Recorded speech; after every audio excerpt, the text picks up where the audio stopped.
public transit. Mayor Tory, Council passed the anti-poverty plan with much fanfare yesterday, but acknowledged there's going to be this budget pressure. There's still an upcoming budget issue with the massive police budget.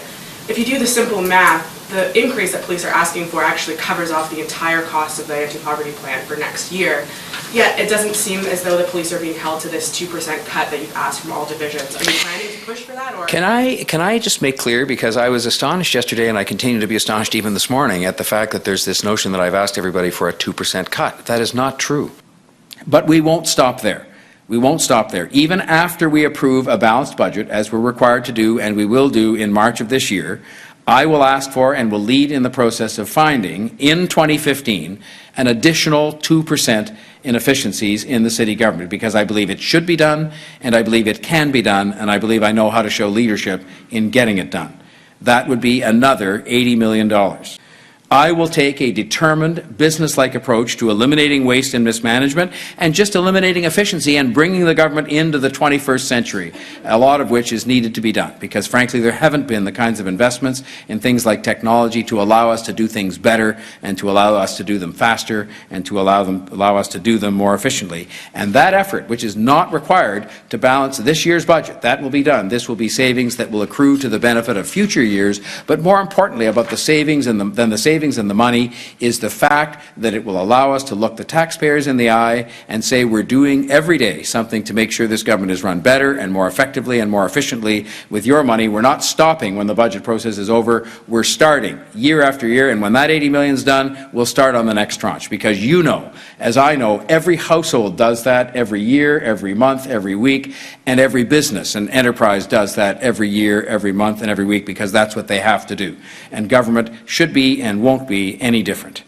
And this will involve, this exercise that's going to be an ongoing thing, a hard look at the big budgets. That's where you have to start. Again, you all know that. You've got to start by taking a look at the big budgets like the TTC and like the police.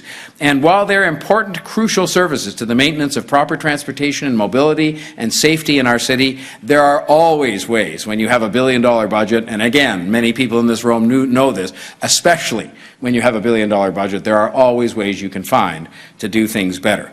I would start, for example, with things I talked about during the election campaign, which is more sharing on things like real estate and technology. For years, some of these organizations, and I've experienced it already in the first 50 days, have said, well, they can't really share in doing things together. They have to do things their own way because they're different. And I say to myself, in 2015, being different won't cut it anymore.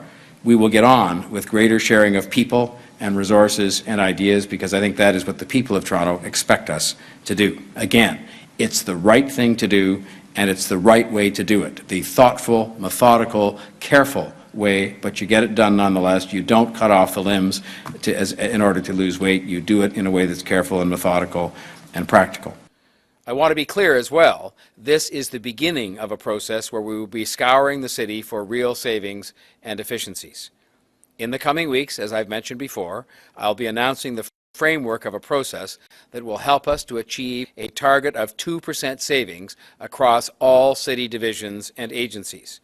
That would yield around $80 million by the end of this year, with most of those changes, of course, reflecting themselves in the 2016 budget.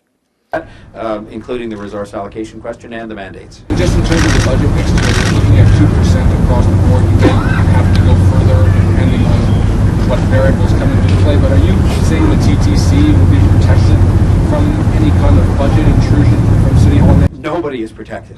When you say protected, I mean, it's not as if we're trying to attack anybody, but nobody, there are no things that will not be examined. Public transit. Mayor Tory, Council passed the anti-poverty plan with much fanfare yesterday, but acknowledged there's going to be this budget pressure. There's still an upcoming budget issue with the massive police budget.